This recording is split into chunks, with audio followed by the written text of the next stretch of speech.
पूर्वक कार्यक्रम को आगे नेबे श्रीमती पट्टनायक महोदया। शुभ संध्या। आज आसर ज्येष्ठ श्रेष्ठ समस्त को मोर सादर प्रणाम। अच्युतं केशवं कृष्ण दामोदरम् अच्युतं केशवं कृष्ण दामोदरं रामनारायणं जानकी वल्लभं रामनारायणं जानकी वल्लभं।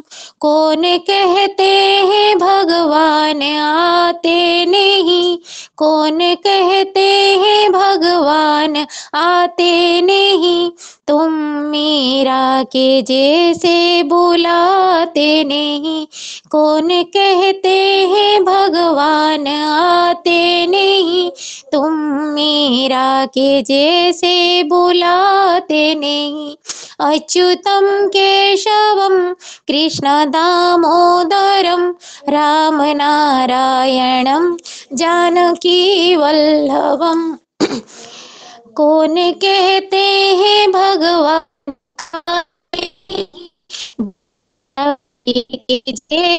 खिलाते नहीं, कौन कहते हैं भगवान तेरे सबरी के जैसे खिलाते नहीं। याद आएंगे उनको कभी ना कभी, कृष्ण दर्शन तो देंगे कभी ना कभी। याद आएंगे उनको कभी ना कभी, कृष्ण दर्शन तो देंगे कभी ना कभी। कौन कहते हैं भगवान सोते नहीं, माँ सुधा के जैसे सुलाते नहीं। कौन कहते हैं भगवान सोते नहीं, माँ यशोदा के जैसे सुलाते नहीं। अच्युतं केशवं कृष्ण दामोदरं रामनारायणं जानकी वल्लभं रामनारायणं जानकी वल्लभं रामनारायणं जानकी वल्लभम। धन्यवाद।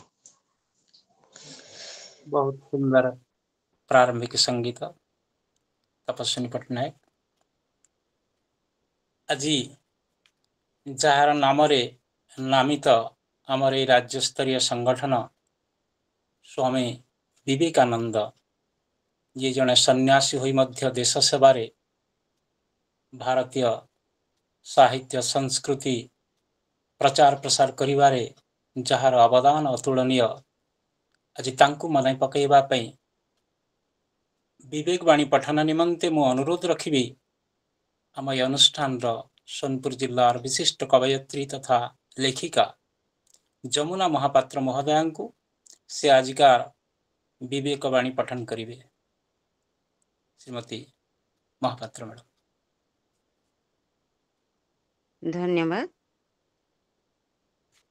समस्त को शुभ संध्या प्रणाम। आदर्श सन्यासी हेबा अपेक्षा आदर्श गृही हेबा कष्टकर। यथार्थ त्यागीर जीवन अपेक्षा यथार्थ कर्मीर जीवन कठोरतर नहेले मध्य समभावे कठिन। स्वामी विवेकानंद। धन्यवाद। बहुत सुंदर। आजिकार विवेकवाणी पठन करी कार्यक्रम को आगे निथिबारु मु वर्तमान अनुरोध करी आजिकार सभा मुख्य जी की श्रीयुक्त बाग जड़े अवसर प्राप्त प्रधान शिक्षक एवं कवि सुसाहित्यिक एवं अनुवादक मध्य जार अनुवाद श्री राधा पढ़िवार सुजोग लाभ करिछि। बहुत सुंदर भाव से ताको अनुवाद करिसंती। एतद् व्यतीत तांकर आहुरी अनेक अनवद्य कृति साहित्य क्षेत्र में रही। मु श्रीयुक्त बाग सार को अनुरोध करी से आजिकार कार्यक्रम को ସଭାପତିତ୍ୱ କରିବା ହେବେ ଶ୍ରୀଯୁକ୍ତ ବାଗ ସାର୍। ଧନ୍ୟବାଦ ଶ୍ରୀଯୁକ୍ତ ଅମିତ ଆଉ ସମସ୍ତଙ୍କୁ ଆଜିର ଏଇ ଆସରକୁ ସ୍ୱାଗତ ଏବଂ ସମସ୍ତଙ୍କୁ ନମସ୍କାର। ଆଜି ଆମ ସହିତ ଯୋଡ଼ି ହୋଇଛନ୍ତି ଆମ ଜୀବନରେ ବିଶିଷ୍ଟ ଶିକ୍ଷାବିତ ଶ୍ରୀଯୁକ୍ତ ମିଶ୍ର ସତ୍ୟବ୍ରତ ମିଶ୍ର। ଆମର ଅବଭାଗ୍ୟ ଯେ ଆଜି ଆମେ ତାଙ୍କୁ ବହୁତ ଅପେକ୍ଷିତ ଜଣେ ଆଲୋଚକ ହିସାବରେ ପାଇଛୁ। ଆମ ବରିଷ୍ଠ ସଦସ୍ୟ ତଥା ସଭାପତି ସ୍ୱାମୀ ବିବେକାନନ୍ଦ ଲୋକ ସଂସଦର ଶ୍ରୀଯୁକ୍ତ ସାହୁ ଜ୍ଞାନେନ୍ଦ୍ର ସାର୍, ଅଧ୍ୟାପକ ଡକ୍ଟର ଧୀରେନ୍ଦ୍ର ନାୟକ ସାର୍, ବରିଷ୍ଠ ସଦସ୍ୟ କବୟିତ୍ରୀ ଯମୁନା ମ୍ୟାଡାମ ଏବଂ ଆହୁରି ଅନେକ ଆମ ସହିତ ଯୋଡ଼ି ହୋଇଥିବା ରାଜ୍ୟର ତଥା ଜିଲ୍ଲାର ବିଭିନ୍ନ ପ୍ରାନ୍ତରୁ ସମସ୍ତଙ୍କୁ ଆଉଥରେ ଅଭିନନ୍ଦନ ଶୁଭେଚ୍ଛା। ଆଉ ଆଜି ନିହାତି ଭାବେ ଆମ ପାଇଁ ଯୋଉ ପ୍ରସଙ୍ଗଟି ରହିଛି ଆମର ଆଲୋଚନା ବିଷୟବସ୍ତୁ ହିସାବରେ ଓଡ଼ିଆ ଅସ୍ମିତା ଓଡ଼ିଶାର ଗର୍ବ ଓ ଗୌରବ। ଆମେ ସମସ୍ତେ ଓଡ଼ିଆ, କିନ୍ତୁ ଅସ୍ମିତା କଥା ଯେତେବେଳେ ଓଡ଼ିଆର ଅସ୍ମିତା କଥା ଯେତେବେଳେ ଉଠୁଛି ସେଇ ଅସ୍ମିତାକୁ କେଜାଣି କାହିଁକି ଆମେ ଟିକେ ଭୁଲି ଯିବା ମନେ ହଉଛି। ତେଣୁକରି ଆଜିର ଏଇ ପ୍ରସଙ୍ଗଟିକୁ ଚୟନ କରିଥିବା ତଥା ଆଲୋଚକ ଭାବରେ ଆମ ସହିତ ଯୋଡ଼ି ହୋଇଥିବା ଶ୍ରୀଯୁକ୍ତ ବିଶ୍ୱ ସତ୍ୟବ୍ରତ ମିଶ୍ର ଯିଏକି ଆମ ସଂଯୋଜକ ମହାଶୟ କହୁଥିଲେ ଏବଂ ମୁଁ ବି ସାର୍ଙ୍କୁ ଜାଣିଥିଲି କଣ୍ଟାବାଞ୍ଜି ଡିଗ୍ରୀ କଲେଜର ଅଧ୍ୟକ୍ଷ ଦାୟିତ୍ୱରୁ ସେ ନିକଟ ଅତୀତରେ ଅବସର ନେଇଛନ୍ତି ଏବଂ ସମ୍ପ୍ରତି ସେ ବିକାଶ ଡିଗ୍ରୀ କଲେଜର ଅଧ୍ୟକ୍ଷର ଗୁରୁ ଦାୟିତ୍ୱ ବହନ କରିଛନ୍ତି। ଜାଣିଛି ସାରସ୍ୱତ ସାଧନାରେ ମଧ୍ୟ ତାଙ୍କର ଅବସର ଜୀବନକୁ ବିଭିନ୍ନ ସଂସ୍କାରମୂଳକ ସମାଜ ସେବାମୂଳକ କାର୍ଯ୍ୟକ୍ରମରେ ମଧ୍ୟ ସେ ନିଜକୁ ସାମିଲ କରିଛନ୍ତି। ଆଉ ସାରସ୍ୱତ ସାଧନାର ଉଦାହରଣ ସ୍ୱରୂପ ପରିଚୟ ସ୍ୱରୂପ ତାଙ୍କର ନିକଟ ଅତୀତରେ ଭାବ ବେଳାଭୂମି ସୁନ୍ଦର ନାମକରଣ ଗ୍ରହଣ କରିଥିବା ଶୀର୍ଷକ ଗ୍ରହଣ କରିଥିବା ଏକ କବିତା ସଂକଳନ ପ୍ରକାଶିତ ହେଇଛି, ଯାହାକି ଓଡ଼ିଆ ଅସ୍ମିତାର ଯୋଉ ଆହୁରି ଟିକେ ଅନୁରୋଧ କରିବାରେ ସାହାଯ୍ୟ ସହାୟକ ହଉଛି ନିଶ୍ଚୟ ଭାବରେ। ଆଉ ଓଡ଼ିଆ ଅସ୍ମିତା ଗର୍ବ ଓ ଗୌରବ ଶ୍ରୀଯୁକ୍ତ ମିଶ୍ର ତାଙ୍କର ଯାହା ଯୋଉ ସଂଯୋଜକ ମହାଶୟ କହୁଥିଲେ ସେ ଯଦିଓ ବାଣିଜ୍ୟ ବିଭାଗର ଜଣେ ଅଧ୍ୟାପକ ହିସାବରେ ଥିଲେ, ତଥାପି ସାହିତ୍ୟ ଅସ୍ମିତା ଓଡ଼ିଆ ଅସ୍ମିତା କହୁଥିବା ଭାଷା ସାହିତ୍ୟ କ୍ଷେତ୍ରରେ ତାଙ୍କର ଯୋଉ ରୁଚି ରହିଛି, ତାଙ୍କର ଯୋଉ ଦୁର୍ବଳତା କୁହନ୍ତୁ, ତାଙ୍କର ଯୋଉ ଆଗ୍ରହ ରହିଛି, ସେଥିପାଇଁ ସାର୍ଙ୍କୁ ମୁଁ ବହୁତ ବହୁତ ସାଧୁବାଦ ଜଣାଉଛି, ଅଭିନନ୍ଦନ ଜଣାଉଛି। ଏଇଭଳିଆ ତାଙ୍କର ଭାଷା ସଂସ୍କୃତି ଉପରେ ତାଙ୍କର ସାଧନା, ତାଙ୍କର ଯୋଉ ବ୍ରତି ସତ୍ୟଗତ ସାର୍ ସେଠି ବ୍ରତି ହୋଇ ରହିଥାନ୍ତୁ। ଆଉ ଓଡ଼ିଆ ଅସ୍ମିତା କଥା କହିଲେ ଓଡ଼ିଆ ଭାଷା ଆଉ ସାହିତ୍ୟ ଆମମାନଙ୍କୁ ସମସ୍ତଙ୍କୁ ଭଲ ଭାବେ ଜଣାଅଛି ଯେ ଆମର ପୂର୍ବସୂରୀ ଓଡ଼ିଆ ଇତିହାସ ବା ଓଡ଼ିଆ ମାନଙ୍କର ଇତିହାସ, ଓଡ଼ିଶା ଇତିହାସ କଥାକୁ ଯଦି ଟିକେ ଆମେ ଲେଉଟିବା, ପଛକୁ ଟିକେ ଲେଉଟିବା, ତାହେଲେ ବହୁତ ସଂଘର୍ଷପୂର୍ଣ୍ଣ ଥିଲା ଏଇ ଓଡ଼ିଆ ଅସ୍ମିତାର ପାଇବା ପାଇଁ। ଓଡ଼ିଆ ଏକ ଭାଷା ନାହିଁ ବୋଲି ବଙ୍ଗାଳୀ ମାନେ ଯେତେବେଳେ ଆମକୁ ମନେ କରୁଥିଲେ, ଅଣଦେଖା କରୁଥିଲେ, ସେଇ ସମୟରେ ଏଇ ଯୋଉ ଭାଷା ଆମର ଓଡ଼ିଆ ଭାଷା ପୂଜାରୀ ମାନେ ବ୍ୟାସକବି ଫକୀରମୋହନ ସେନାପତି ହୁଅନ୍ତୁ, କବି ସମ୍ରାଟ ଉପେନ୍ଦ୍ର ଭଞ୍ଜ ଆଗରୁ ଥିଲେ, ସଭାପତି ଗଙ୍ଗାଧର ମେହେର ହୁଅନ୍ତୁ, ଉତ୍କଳମଣି ଗୋପବନ୍ଧୁ ଦାସ କଥା କୁହନ୍ତୁ, ଉତ୍କଳ ଗୌରବ ମଧୁବାବୁ, ଭକ୍ତକବି ମଧୁସୂଦନ, କାନ୍ତକବି ଲକ୍ଷ୍ମୀକାନ୍ତ, ଏମିତି ଅନେକ କବିଙ୍କ ତାଲିକା ଅଛି ଯେଉଁମାନେ କି ବହୁତ ସଂଘର୍ଷ କରିଛନ୍ତି ଓଡ଼ିଆ ଅସ୍ମିତାକୁ ବଜାୟ ରଖିବା ପାଇଁ। ଏବଂ ଯାହାକି ଭାଷା ଭିତ୍ତିରେ ସେଦିନ 1936 ମସିହା ଏପ୍ରିଲ 1 ତାରିଖରେ ଏକ ସ୍ୱତନ୍ତ୍ର ଉତ୍କଳ ପ୍ରଦେଶ ଗଠନ ହେଇଥିଲା କେବଳ ଭାଷା ଭିତ୍ତିରେ। ଏବଂ ଏହା ହଉଛି ଆମର ଓଡ଼ିଆ ହଉଛି ଗୋଟେ ଭାରତୀୟ ଏକ ସର୍ବପ୍ରାଚୀନ ଭାଷା ଏବଂ ସବୁଠୁ ଏକ ମଧୁର ଭାଷା କହିଲେ ମଧ୍ୟ ଭୁଲ ହେବନି। ଏବଂ ଆଜି ସେଇ ଓଡ଼ିଆ ଭାଷା ଶାସ୍ତ୍ରୀୟ ମାନ୍ୟତା ପାଇଥିବା ବେଳେ ଯୋଉ 6ଟି ଭାରତୀୟ ଭାଷା ମାନଙ୍କ ମଧ୍ୟରୁ ଓଡ଼ିଆ ଅନ୍ୟତମ ଶାସ୍ତ୍ରୀୟ ଭାଷା ମାନ୍ୟତା ପାଇଥିବା ବେଳେ ଆଜି ବି ଯୋଉ ବଙ୍ଗାଳ ଭାଷା ଓଡ଼ିଆ একটা ଭାଷା ନେଇ ବେଳେ ଯୋଉ ବଙ୍ଗାଳୀ ମାନେ ଯୋଉ ଆମକୁ ଅଣଦେଖା କରୁଥିଲେ ସେଇ ବଙ୍ଗାଳୀ ବା ବଙ୍ଗଳା ଭାଷା ଆଜି ବି ପଛରେ ପଡ଼ିଛି ରହିଛି ଶାସ୍ତ୍ରୀୟ ଭାଷାର ମାନ୍ୟତା ପାଇବାରେ।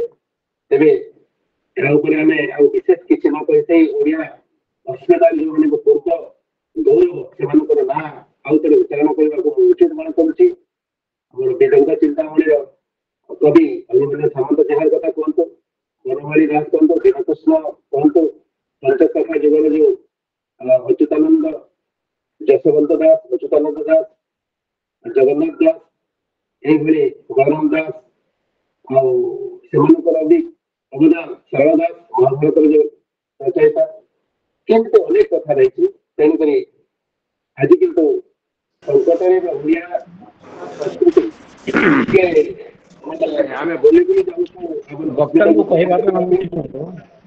ତେବେ ଆଜି ଆସନ୍ତୁ ଆମେ ଶୁଣିବା ଶ୍ରୀଯୁକ୍ତ ମିଶ୍ରଙ୍କ ପାଖରୁ ମୂଲ୍ୟବାନ ବକ୍ତବ୍ୟ ଓଡ଼ିଆ ଅସ୍ମିତା, ଓଡ଼ିଶାର ଗର୍ବ ଓ ଗୌରବ ଆସନ୍ତୁ ଆଉ ଶୁଭେଚ୍ଛା ଜଣାଉଛି, ଅଭିନନ୍ଦନ ଜଣାଉଛି ଶ୍ରୀଯୁକ୍ତ ମିଶ୍ର ମହୋଦୟଙ୍କୁ। ଧନ୍ୟବାଦ।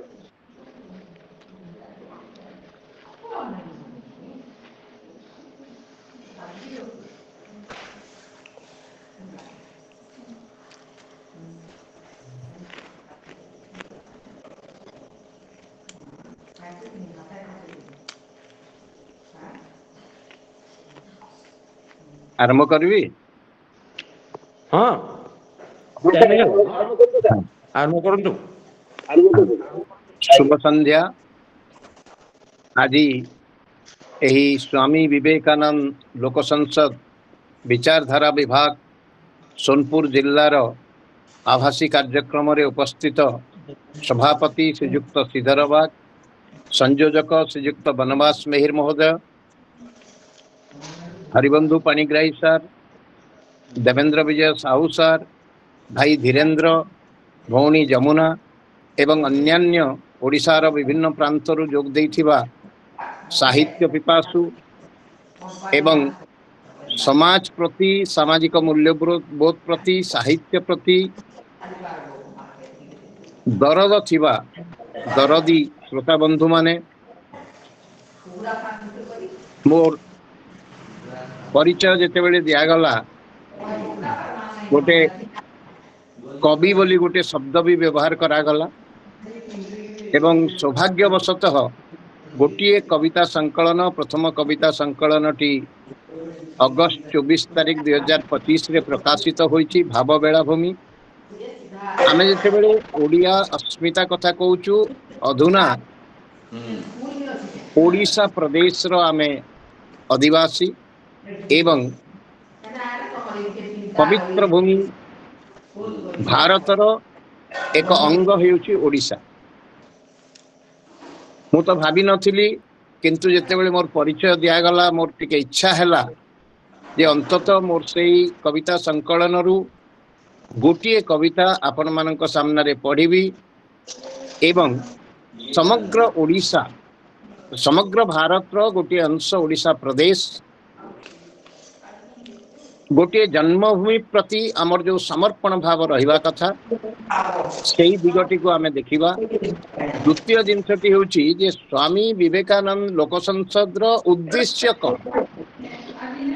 ବର୍ତ୍ତମାନ ଯେତେବେଳେ ମୂଲ୍ୟବୋଧର ଅବକ୍ଷୟ ହେଉଛି, ସେହି ସମୟରେ ଏକ ମହାନ ଆର୍ଯ୍ୟଭୂମି ଭାରତର ଅଧିବାସୀମାନଙ୍କ ଭିତରେ ଯେଉଁ ସାଂସ୍କୃତିକ, ସାମାଜିକ, ଧାର୍ମିକ, ସାହିତ୍ୟିକ ଚେତନାର ଜାଗରଣ କରିବା ପାଇଁ ଏହି ଲୋକ ସଂସଦର ଏହି କାର୍ଯ୍ୟକ୍ରମର ଉଦ୍ଦେଶ୍ୟ। ତେଣୁ ମୁଁ ଆଶା କରୁଛି ଏହି କବିତାଟି ଏହା ସହିତ ସମ୍ପର୍କିତ, ତେଣୁ ମୁଁ ପଢ଼ିବା ପାଇଁ ଚାହୁଁଛି। ତାପରେ ଆମେ ଯିବା ଆମର ଆଜିକାର ପ୍ରସଙ୍ଗକୁ। କବିତାର ଶୀର୍ଷକ ପୁଣ୍ୟ ଭୂଇମୋ ଭାରତ। ଭାରତ ଭୂଇମୋ ମାତୃଭୂମି, ପୁଣ୍ୟ ତୀର୍ଥ ଅଟେ ସେହି ताहारी संस्कृति ताहारी ऐतिह्य जगते तुलना नहीं। आर्यवर्त नामे प्रख्यात जगते वेद पुराण जेते महाभारत रामायण ग्रंथ ज्ञानर आलोक दिए मानविकतार मंत्र शिखाए तेणु विश्वगुरु सीए। एठी आयुर्वेद गणना शास्त्र ओ पतंजलि योग ध्यान शून्य संख्याटी पृथ्वी को महादान। सनातन धर्म सर्व पुरातन वसुधैव कुटुंबकम धर्म नुहइसे जीवन शैली प्रकृति पूजा जही विश्वर शांति पाई पश्चिमा संस्कृति पलाश फूलर रंग अपसंस्कृति से मूल्यबोधहीन युव समाज को ग्रासे आपना को छाड़ी विदेशी संस्कृति धसई धसई आसे।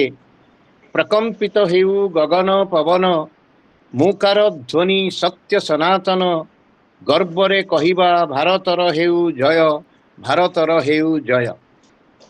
पुण्य भूमि भारत। तेबे आजिकार विषय वस्तु ओडिया अस्मिता गर्व और गौरव। अस्मिता शब्दटी आमे जेते साहित्य सहित जड़ित थिले मध्य केबे तार विश्लेषण करी नाही किंबा प्रकृत अर्थ को आमे खोजिबार प्रयास करी नाही। एई निकट अतीतरे एही शब्दटी समस्तंक पाखरे पहुंची सारिछि प्रत्येक ओडियांक पाखरे एवं समस्तंक मुहरे आज गोटे स्वर ओडिया अस्मिता। अस्मिता कहिले प्रकृत रे निजको चिन्हिबा गोटे अर्थरे अन्य अर्थरे स्वाभिमान। कौन सी जिनिस पई आमे जेतेबेले स्वाभिमान करू ताहा भी एक अस्मिता एवं अन्य उपाय रे कहिले यह एक परिचय आइडेंटिटी ताहा होइछि अस्मिता। तेबे आमे आज आलोचना करिबा ओडिया अस्मिता। कार टिके म्यूट कर दियंतु डिस्टर्ब होउछि कार माइक रू मोबाइल रू।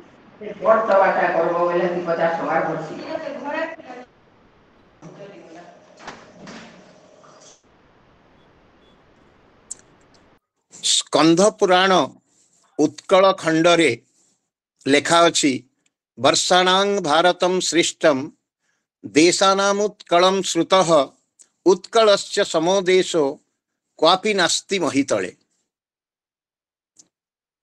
समग्र भूखंडरे भारत हेउछि श्रेष्ठ एवं देश मानक मध्यरे सेतेबेले देश कहउतला आज हेउछि प्रदेश मानक मध्यरे उत्कल हेउछि श्रेष्ठ।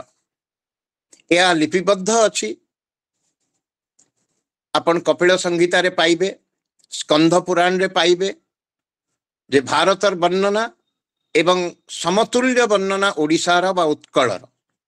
आम ओडिशा हेउछि धर्म और संस्कृति प्रथा और परंपरा भाषा और साहित्य कला और भास्कर्य मनोरम प्रकृति तथा सुदृश्य मंदिर कीर्तिराजीर आकर्षणीय गंताघर।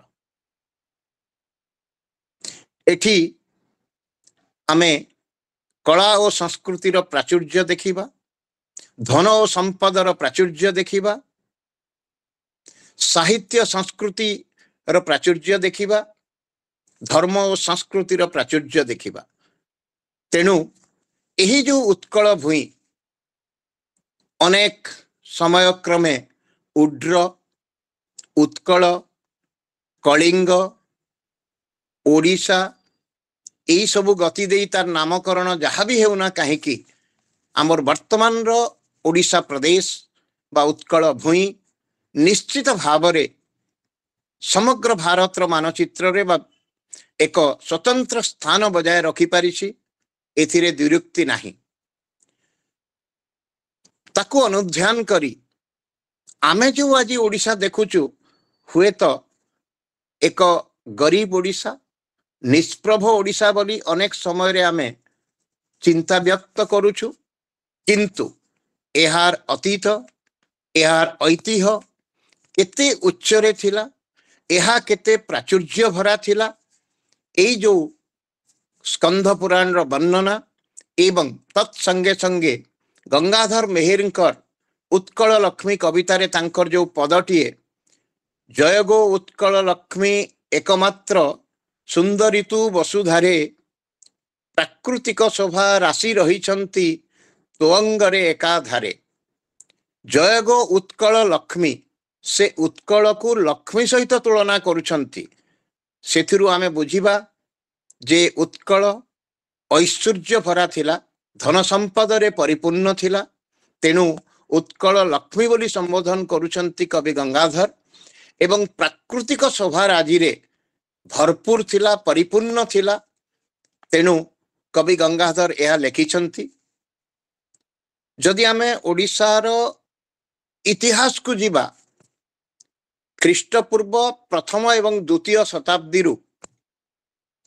प्रकृत परिचय ओडिशा को मिली एवं एक विराट भूखंड भारतर मानचित्र रे ओडिशार निजर स्वातंत्र्य बजाय रखी पारिछि बा सृष्टि करि पारिछि सम्राट खारवेलंक समय।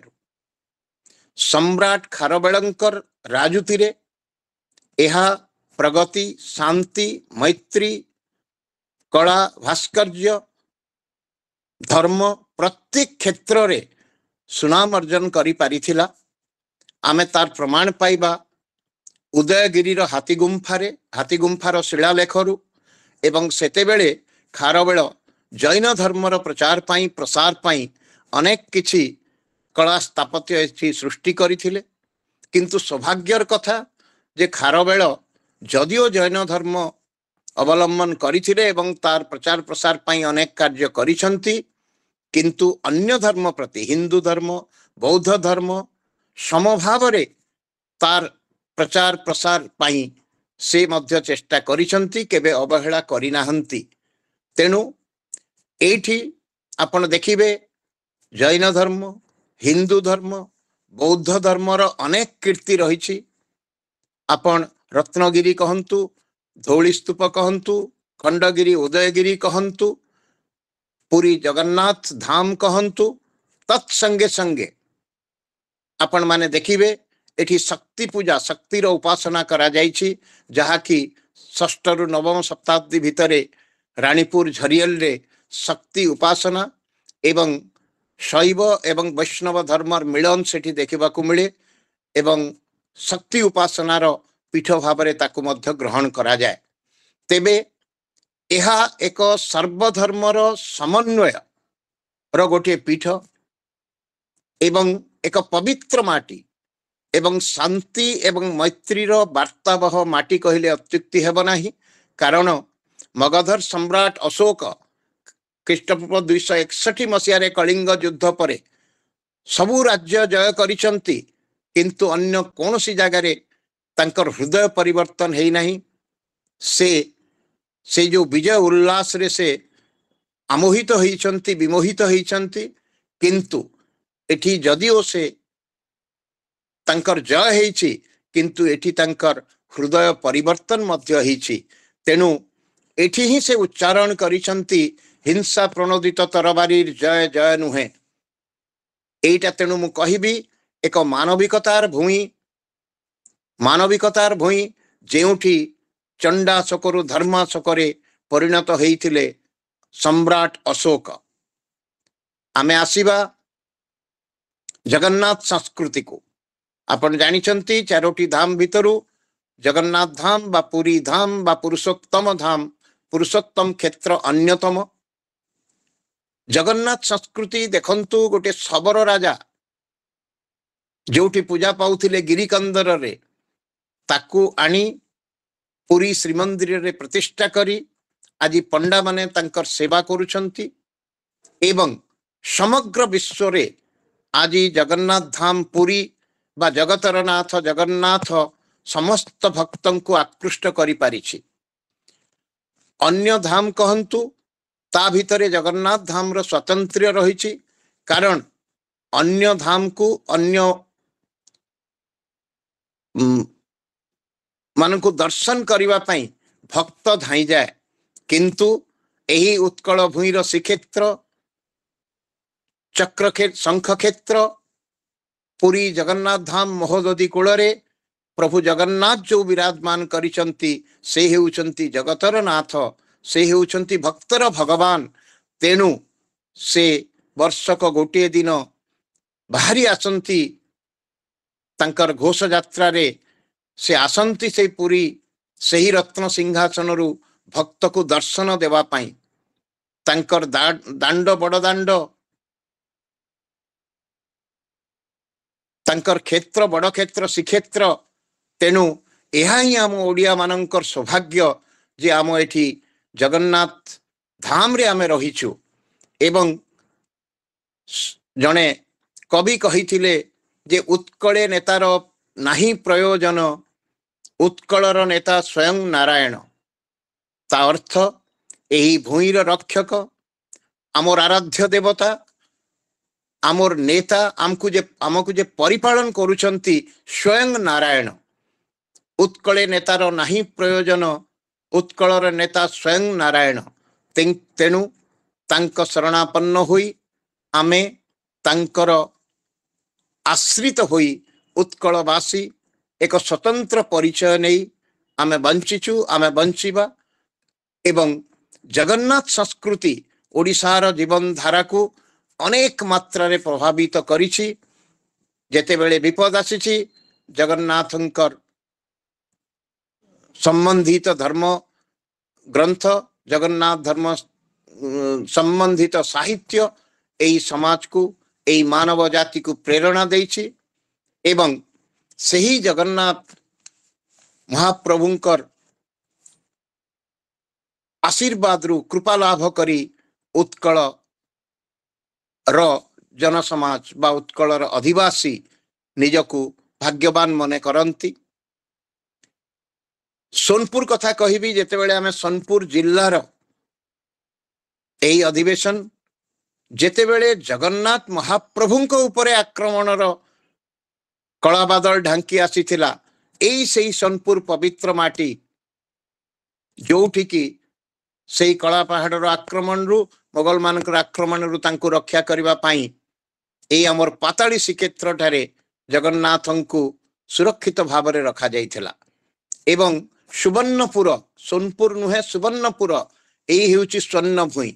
तेणु ओडिशा जेते पवित्र जेते महान, एई माटी जेति की पवित्र, समभाव रे सुवर्णपुर माटी मध्य सेति की पवित्र। एवं सुवर्णपुर मध्य दिने प्राचुर्य भरा थिला, एथिरे संदेहर अवकाश नाही। तेबे आमे एई तो गला धार्मिक कथा, महान संस्कृति जगन्नाथ संस्कृति। जेतेबेले भी ओडिशा रे लोकमानंकर मूल्यबोध क्षय होईछि, गोटे हतोत्साह भाव देखा देइछि।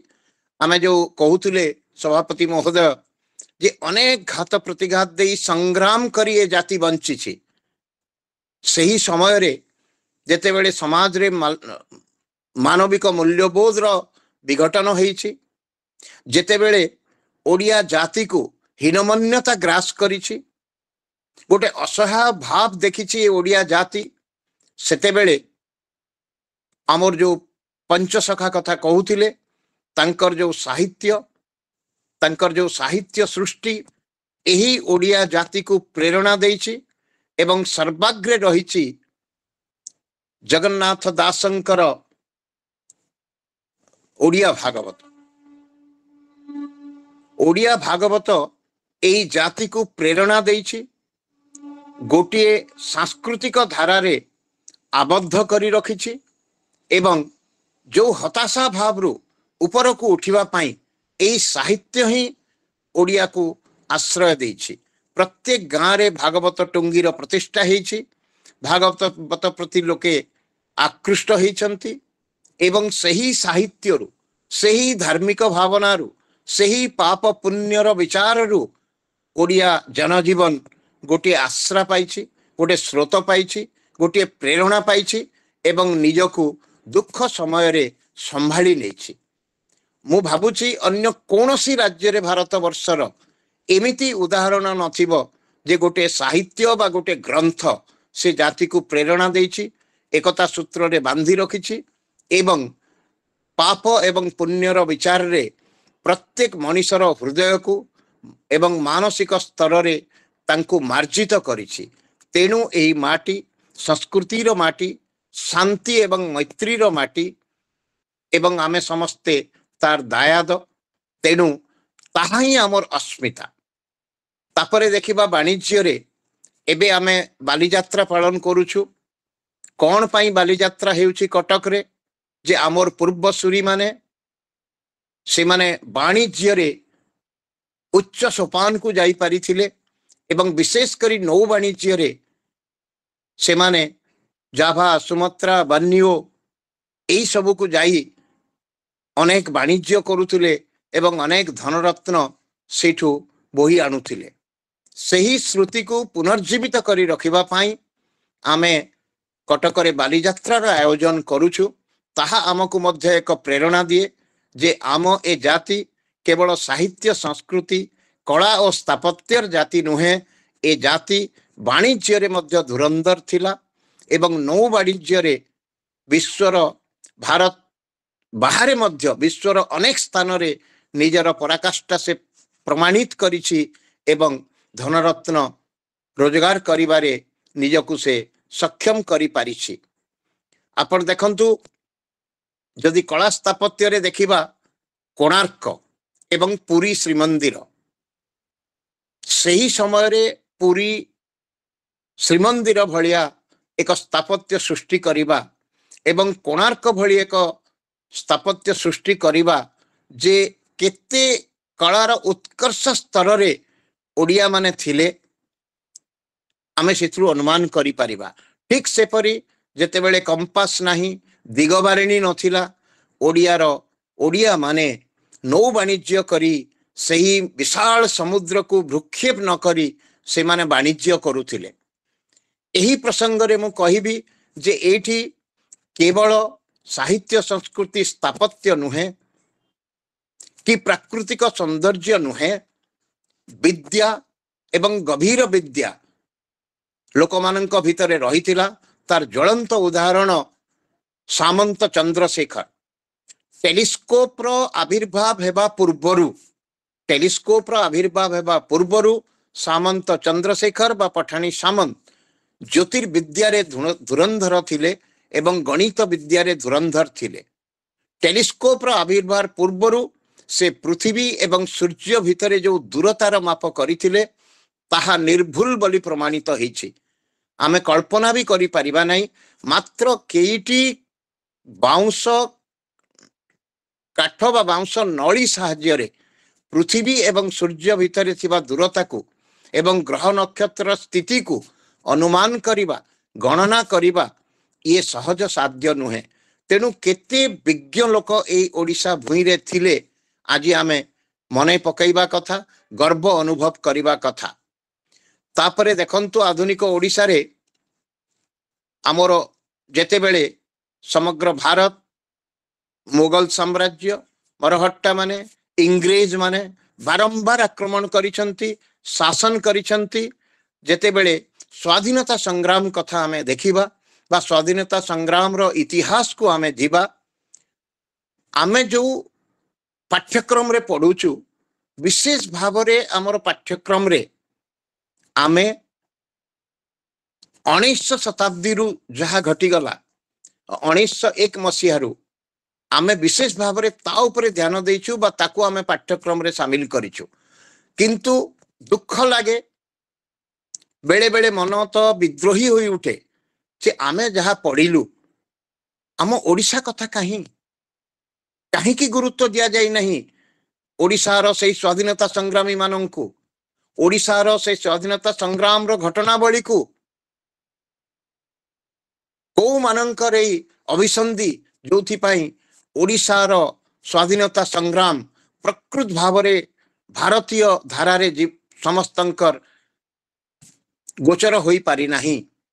1804 मसीह जयी राजगुरुंकर खोर्धा विद्रोह, 1817 मसीह बक्सी जगबंधु विद्याधरंकर खोर्धा विद्रोह, 1857 मसीह पाइक विद्रोह। यह मु भावुछि एवं आमे दाबी मध्य करूछु ता उपरे दिल्ली स्तर रे कार्यक्रम होई सारिछि, सेमिनार होई सारिछि एवं प्रयास मध्य जारी रहिछि जे 1857 पाइक विद्रोह को भारतर स्वाधीनता संग्राम रो प्रथम आंदोलन रो बा विद्रोह रो मान्यता देबा पाई, किंतु आज पर्यंत आमे समर्थ होई पारि नाही जे भारतर स्वाधीनता संग्राम रो मूलदुआ एही ओडिशा भूई रे खोर्धारे ताहा पड़ीथिला। एहा समग्र भारत वर्ष को आमको जणेबा को पड़िबो, आमर हक नेबा को पड़िबो, से दिगरे आमर संग्राम जारी रहिबा कथा। आमे भगत सिंह इत्यादि समस्तंकर फांसी पाइबा कथा, सुभाष बोस एवं अन्य मानंकर कला पानी पठेबा कथा, वीर सावरकर को कला पानी पठेबा कथा, सबु विषय वस्तु आम पाठ्य खसड़ा रे भरी रही एवं आमे पढ़ीछु।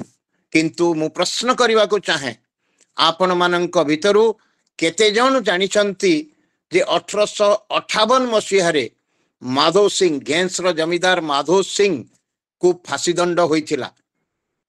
1865 मसीह रे सही परिवार रो हटे सिंह को कला पानी पठा जाइथिला।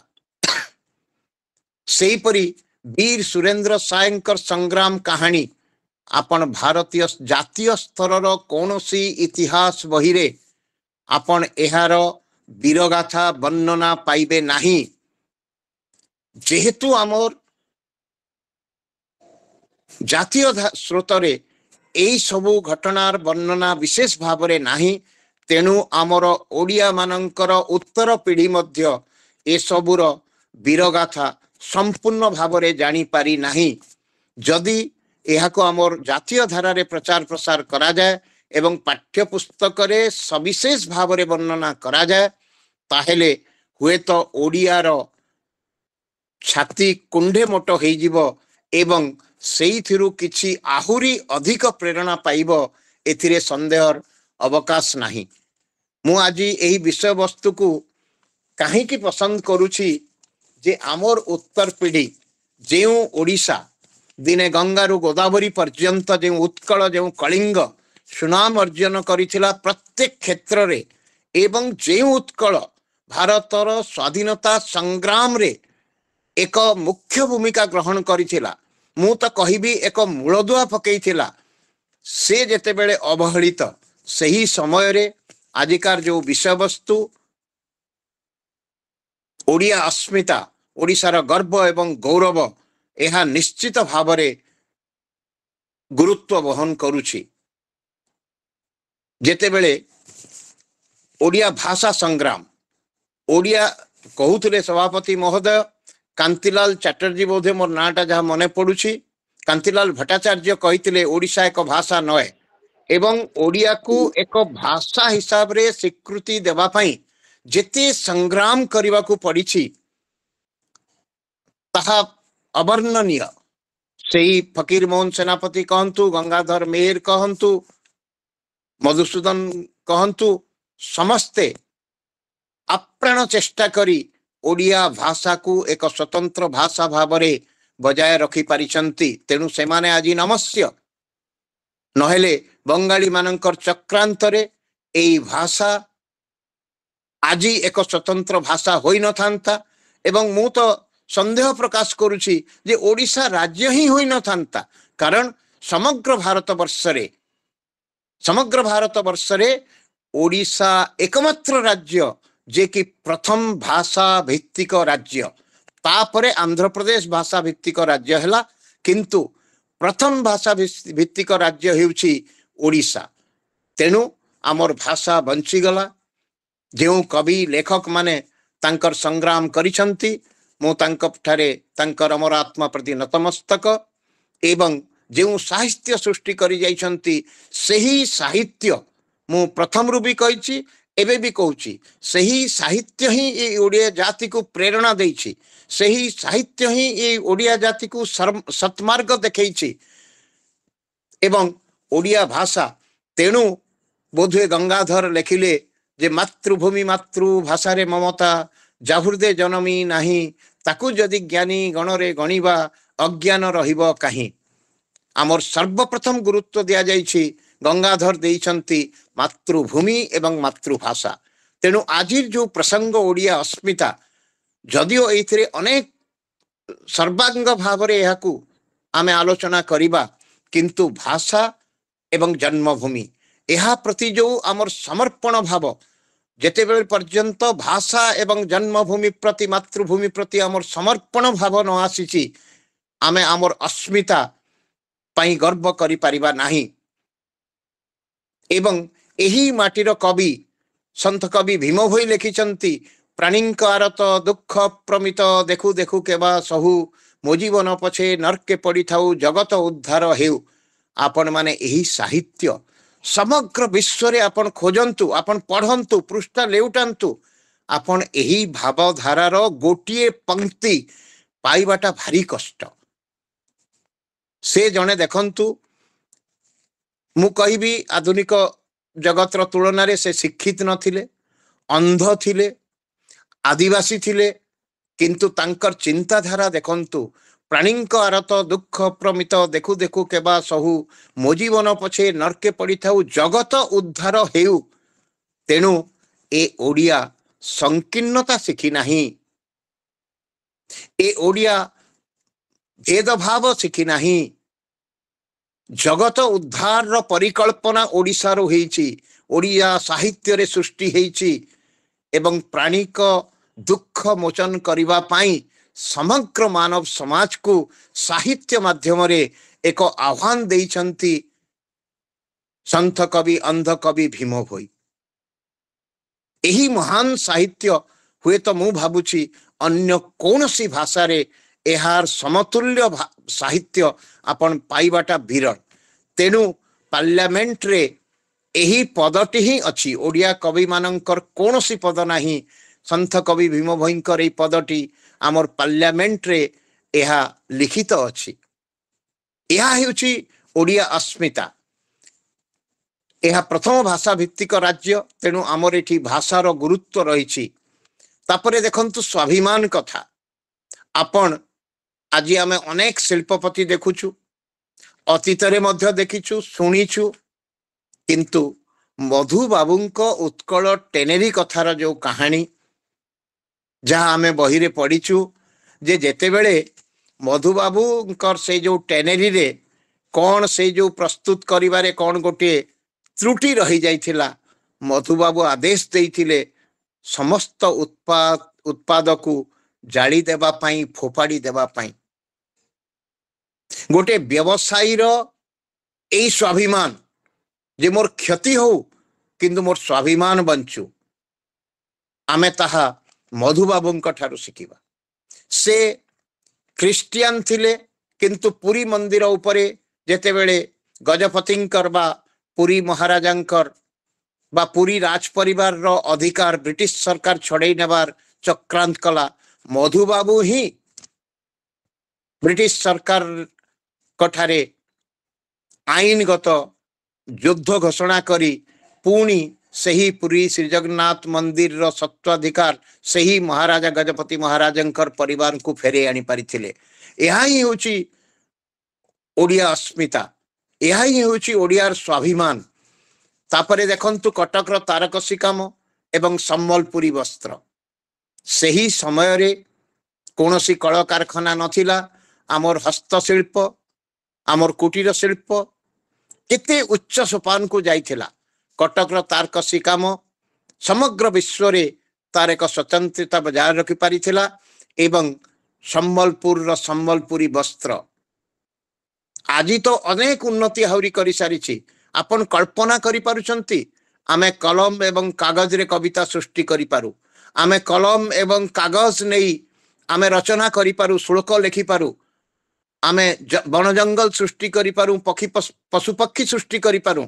किंतु एही सम्बलपुर अंचल बुणाकार माने धन्य से मानंकु, धन्य तांकर कलाकृति जे से माने सूतारे वस्त्र उपरे से माने जंगल सृष्टि करि पारंती, धरणा सृष्टि करि पारंती, श्लोक लिखि पारंती, नारी सृष्टि करि पारंती, पशु पक्षी सृष्टि करि पारंती। एई जो उच्च कोटीर जो कला स्थापत्य कारीगरी या ही हूँ ओडिया अस्मिता। आउ एक कहबी ओडिशा कथा कहली आमर एठी समग्र एशियार दीर्घतम माटीबंध हीराकुद बंध बृहत्तम ह्रद चिलिका ह्रद एवं एबे निकट अतीतर कथा समग्र भारत वर्षरे एमिति उदाहरण नहीं गोटिए गीत पाई तार रचयिता एवं ताकू जे माने गान करिसंती तांकर गायक एवं गायिका गीतर रचयिता एवं गीतिकार एवं गायक एवं गायिका तीन जन केवल गोटिए गीत पाई पद्मश्री उपाधि रे भूषित। यह एक विरल उदाहरण समग्र भारत वर्ष रे। रंगवती गीत पाई तार गीतिकार मित्रभानु गौंतिया तार गायक तांकर कृष्णा पटेल एवं आमर अरे नाटा सुनिए जितेंद्र हरिपाल तीन जन जाक को पद्मश्री दिया जाइए। आमे ओडिया भाषा ओडिया साहित्य उपरे अनेक आलोचना कर सारिछु किंतु आज एक स्वर शुभा जाउछि जे कोशली भाषा को अष्टम अनुच्छेद रे शामिल करिबा पाई एवं भाषार स्वीकृति मिलिबा पाई। हुए तो आज पर्यंत आम कोशली भाषा को स्वीकृति आनी पारि नाही बा आमको स्वीकृति मिली नाही किंतु आमर परम सौभाग्य जे कोशली भाषा पाई कविरत्न हरधर नाग पद्मश्री उपाधि पाई सारिछंती। तेणु प्रकारांतरे कोशली भाषा को स्वीकृति मिली सारिछि। जदिओ एक कहउचंती समस्ते उपभाषा बोली किंतु कोशलांचल बोली दिने यार परिचय थिला एवं सही कोशली भाषा रो मान्यता हुए तो आमे भविष्य रे पाइबा एथिपाई आशावादी रहिबा कथा। कारण कोशली भाषार कवि हरधर नाग को पद्मश्री मिली सारिछि। तेणु प्रकारांतरे एही भाषा को मध्य स्वीकृति मिली सारिछि। आज गर्व करिवार कथा वर्तमान समय ओडिया अस्मितार प्रतीक जीवंत प्रतीक हेले आमर महामहिम राष्ट्रपति द्रौपदी मुर्मू जने ओडिया साधारण परिवार नारी आज भारतर प्रथम नागरिक राष्ट्रपति द्रौपदी मुर्मू प्रधानमंत्री प्रमुख सचिव श्रीयुक्त प्रमोद मिश्र सम्बलपुर सेमिति reserve bank governor Shashikant Das. तेणु यही माने हेउचंती आजिर जीवंत ओडिया अस्मिता। आमे गर्व करिबा कथा जदि आमे खनिज संपद रे नेबा। मु कहूथिली जे ओडिशा केवल प्राकृतिक केवल साहित्य संस्कृति स्थापत्यर भूमि नुहे यह प्राचुर्यर भूमि मध्य हीराकुद हीराखंड एठी हीरा रत्नगर्भा हीरा रही सुवर्णपुर सुवर्ण वर्षा होतला बोली आमे कुआडे कहानी शुणीचु। ठीक सही परी आमे ओडिशार जदि खनिज संपद उपरे आलोकपात करिबा जे समग्र भारत वर्षर 98% क्रोमाइट ओडिशा रे उपलब्ध। समग्र भारत वर्षर 95% निकेल ओडिशा रे उपलब्ध। आयरन ओर बक्साइट एवं मंगानीज समग्र भारत वर्षर 50% रु अधिक एठारे उपलब्ध।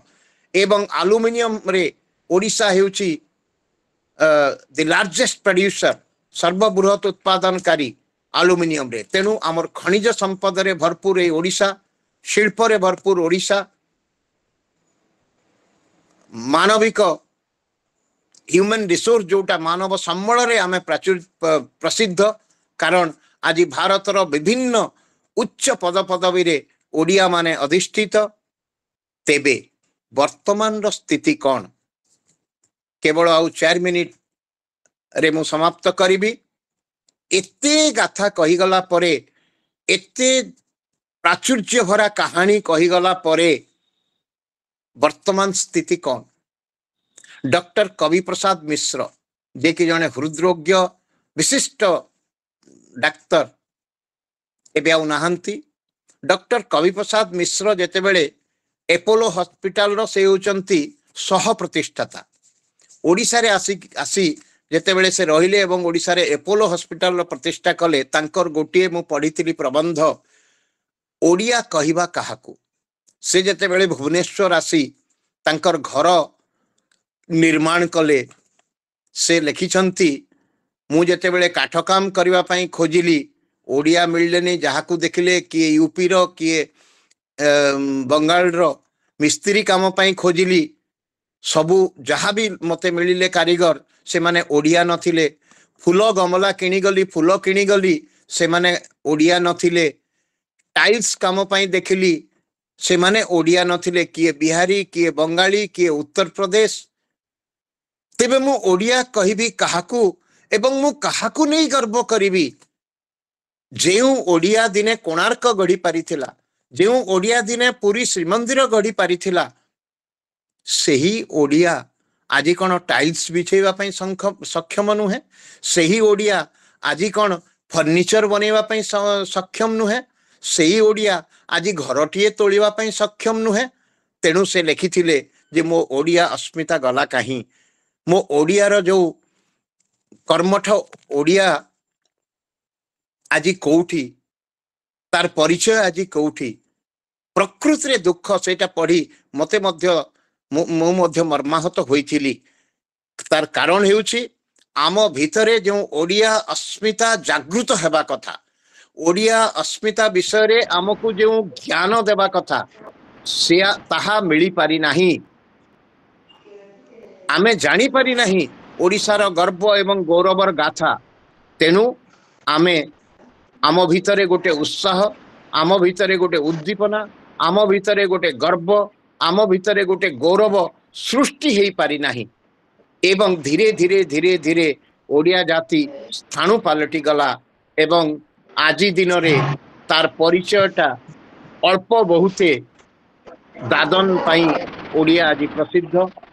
रायपुर जीव रिक्शा चलेबा पाई आंध्र जीव इटा पकेबा पाई आउ कोठी जीव कुली काम करिबा पाई एवं सूरत जीवे अहमदाबाद जीवे एई प्रकार गोटे मानचित्र आम पाई अंका जाउछि जहा कि अति दुखर विषय।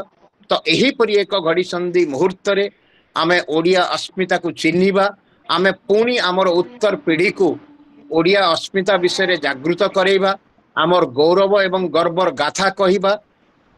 एवं एही समय रे मते रामायण रो गोटे कहानी मने पडुछि जेते बेले वीर हनुमान समुद्र लंघी श्रीलंका को जीवा पाई गोटे मिनिट श्रीलंका को जीवा पाई जेते बेले से महोदधि को लंघिबा पाई चिंता रे थिले तांकु जाम्बवान मने पकई देइथिले तांकर शक्ति विषय रे से जो बर पाइथिले तांकर शक्ति विषय रे तांकु जाम्बवान मने पकई देइथिले।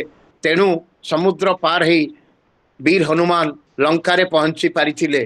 ठीक से परि आज समय आसीछि समग्र ओडिया वर्तमान रो पीढ़ी को आमे ओडिया अस्मिता विषय रे तांकु जागृत करिबा ओडिशार गर्व एवं गौरव विषय रे तांकु स्मरण करई देबा ताहेले हुए तो ओडिया जाति पुणी थरे गर्व स्वाभिमान रो सहित तार ओडिया अस्मिता को आयुध करी उन्नति पथरे आगे जीव अति कम रे गोटे स्वाभिमानी जाति भावरे निजको समग्र भारत वर्ष रे विश्व दरबार रे प्रतिष्ठित करि पारिबो। तो एही मर्म रे मु शेष करिबी जे मधुसूदन कर सेही उक्ति उठरे उठरे उत्कल संतान उठिबु तु केते दिने पूर्व गौरव पूर्व महिमा पडु नाही कि तो मने। एही मर्म रे आजिर विषय वस्तु ओडिया अस्मिता ओडिशार गर्व एवं गौरव। आसंतु सचेतन नागरिक भावरे आमर जहाँ कर्तव्य रही ओडिया माटी प्रति ओडिशा जन्मभूमि प्रति एवं आमर उत्तर पीढ़ी प्रति आमे जदि सही प्रेरणा आमे देई पारिबा जागृत करिबारे गुंडुची मुसार भूमिका निर्वाह करि पारिबा ताहेले एई आजिकार कार्यक्रम सफल हेबो बोली मु आशा करूची। नमस्कार। मते ई सुजोग देइथिबारु समस्तंक ठारे मु कृतज्ञता ज्ञापन करूची। समस्तंकु नमस्कार। शुभरात्रि। बहुत सुंदर मिश्र साहब। मातृभाषा परा अमृतर धारा निहित संस्कृति पथ आन भाषा मुखे कहिले निज भाषार रक्त महत भाषार रक्त महत। आलोचक श्रीयुक्त मिश्रଙ୍କ आलोचनार प्रसंग अत्यंत हृदयग्राही तथा अति उच्च कोटीर थिला। वास्तव में ओडिशार भाषा साहित्य कला संस्कृति स्थापत्य वाणिज्य इतिहास ए सबुर पटांतर नाही जहाकु कि सबु आमूल चूल खूब सुंदर भाव वर्णना करिगले। ମୁଁ ବର୍ତ୍ତମାନ ଅନୁରୋଧ ସଭାପତିଙ୍କୁ କରିବି କୁହନ୍ତୁ ଆମର ସାହିତ୍ୟ ରସପିପାସୁ ଶ୍ରୋତାବନ୍ଧୁ ମାନଙ୍କୁ ଯେ ଯଦି କିଛି ଶଙ୍କା ଥାଏ ସାରଙ୍କ ଆଉ ପାଖରେ ପ୍ରଶ୍ନୋତ୍ତର ଉପସ୍ଥାପନ ଦିଅନ୍ତୁ ନାହିଁ, ସମୟ ନାହିଁ, ପ୍ରଶ୍ନୋତ୍ତର ସମୟ ନାହିଁ। ଆଚ୍ଛା, ଠିକ ଅଛି, ସଭାପତିଙ୍କୁ ମୁଁ ଆମର କନକ୍ଲୁଡ କରିବା ପାଇଁ ସଭାପତି କୁହନ୍ତୁ। ଶ୍ରୀଯୁକ୍ତ ବାଗଚାଙ୍କୁ ଅନୁରୋଧ କରିବି ସଭାପତିଙ୍କ ସେ ମୁଖ୍ୟ ବକ୍ତାଙ୍କ ବା ଆଲୋଚକଙ୍କ ସମ୍ପର୍କରେ କିଛି ଟିପ୍ପଣୀ ରଖିବେ। ଶ୍ରୀଯୁକ୍ତ ବାଗଚା। ଧନ୍ୟବାଦ। ଆଜିର ଯୋଉ ଆଲୋଚ୍ୟ ପ୍ରସଙ୍ଗ ଥିଲା ବିଷୟଟି ଓଡ଼ିଆ ଅସ୍ମିତା ଆଉ ଓଡ଼ିଶାର ଗୌରବ ଗୌରବ ଓ ମନ୍ତ୍ରମୁଗ୍ଧ ପାଇଁ ଆପଣଙ୍କର ସମସ୍ତଙ୍କୁ ଆମର ସମୟ ହେଇଗଲାଣି। ସଭାପତିଙ୍କୁ ଅନୁରୋଧ କରିବା ତାଙ୍କର ବକ୍ତବ୍ୟ ପାଇଁ। ସଭାପତିଙ୍କୁ ଅନୁରୋଧ କରିବା। ହଁ କହୁଛି କହୁଛି କହୁଛନ୍ତି ସାର୍? କହୁଛି ବାଗ ସାର୍ କହୁଛନ୍ତି ସଭାପତି ହଁ ଅଭିଭାଷଣ ହଁ ରଖୁଛନ୍ତି। ମୁଁ କହୁଛି ସାର୍ ତ ଭାବୁଥିଲି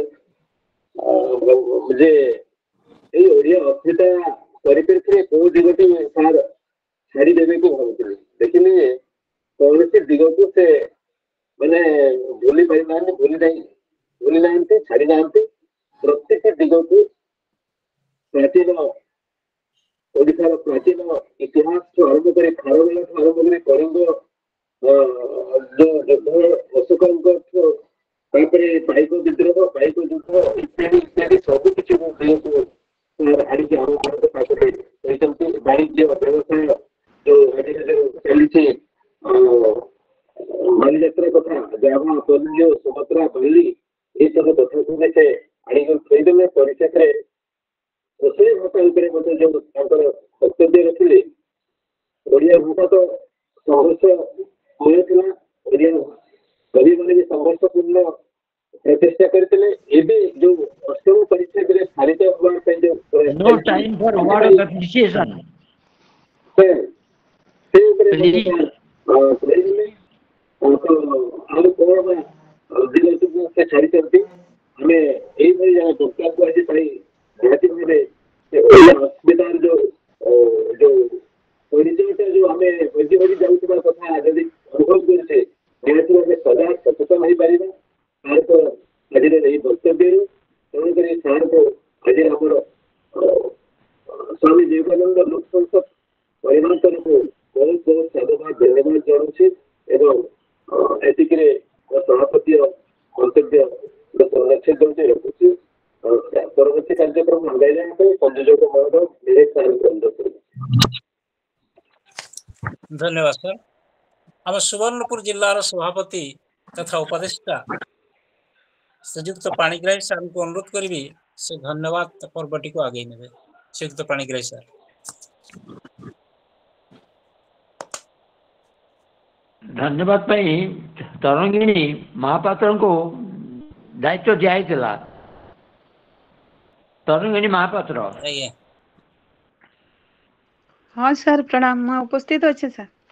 ହଁ ଠିକ ଅଛି, କୁହନ୍ତୁ। ଆରମ୍ଭ କରନ୍ତୁ। ଧନ୍ୟବାଦ ଦିଅନ୍ତୁ। ଆଜ୍ଞା। ହଁ। सर